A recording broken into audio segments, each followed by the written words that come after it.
Hello, everyone. Welcome back to another edition of Research Rabbit Hole. We are here with Laura Christiansen, our library director, and in honor of Preservation Month in the month of May, we wanted to sit down and show you some of our collections that are related to the history of Thomas Balch Library. Great, thank you so much, Anna. Yeah, May is Preservation Month, and we wanted this year to also celebrate the anniversary of the library. So the library building is now 104 years old, at least the original part of it. And the other day, as I was procrastinating from other important library director tasks, I was very curious to see what else I could find about the history of the library. I think some people out there may have in Leesburg one of these books in their home library. This is something we find a lot. It is the dedication presentation book from when the library was dedicated in 1922. It's got a great portrait of Thomas Balch in it. And it also has the addresses that were done that day.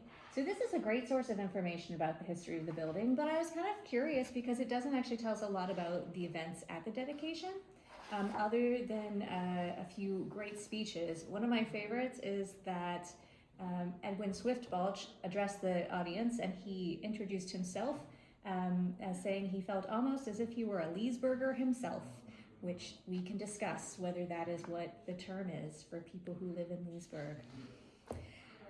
But as I was sort of exploring in the archives, I took a look at one of our really great scrapbooks. So people may not be aware, but we have a huge collection of scrapbooks. And this one in particular is a little mysterious. Not really sure who put it together, but it definitely has been with the library since the beginning, basically. So there are other articles in this book that date to like 1916, 1917, 1918. But this one we know is after 1922 because it recounts the story of the founding of the library.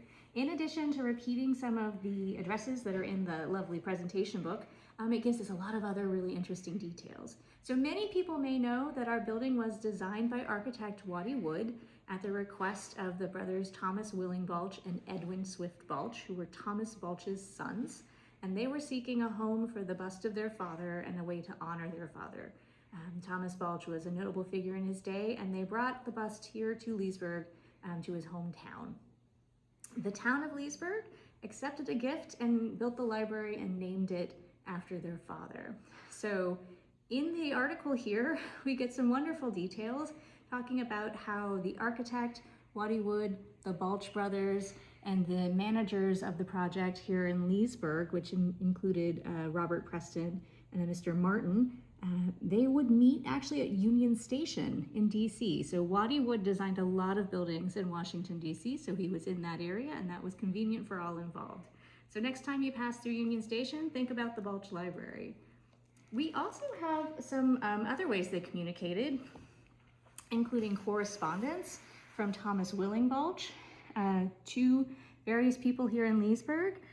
These two letters are from right around the time the library was dedicated in 1922, and they talk about things like books that Mr. Balch was donating.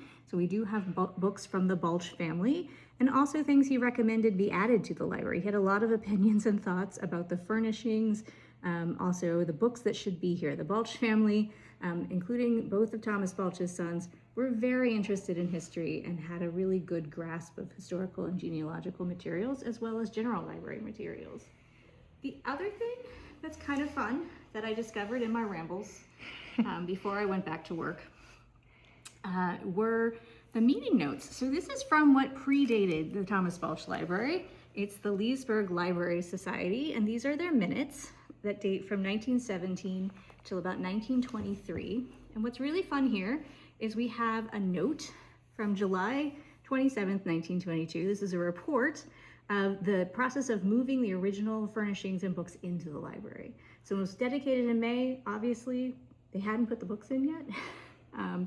But this talks about exactly who moved what into the library. It mentions our first librarian, Rebecca Harrison, that she was involved in the process of transferring the books. And it also mentions that furniture was transferred into the building. So recently this year, We were lucky enough to receive a grant from the Loudon Preservation Society for the conservation of some of that original furniture. And here you can see one of the chairs and a desk.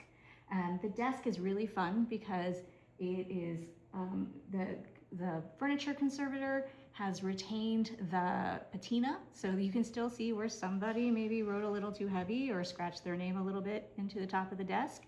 But you can also see the use of many Leesburgers over many years as they did research. We know that these chairs are original because we have photographs from a little later on. So this is an article from the 1957. It was in the Sunday Star magazine, and it shows children, as they do, flocking to the library for research. I love the globe. We really need to get another one of those, but you can see that they're sitting in these exact chairs, which is really fun. We also see that we have some really giant tomes, and I'm wondering how many of these books are still here that you can enjoy today. But I hope you'll take an opportunity to stop by the library, take a look at the beautiful building, see the original furnishings, and also if you're interested in learning more about our history during the actual centennial in 2022, we published a lovely history of the library that talks about a lot of the other interesting historical features of the building. So I encourage you to pick one up. It's free, and just come see us. Great. Thank you so much, Laura.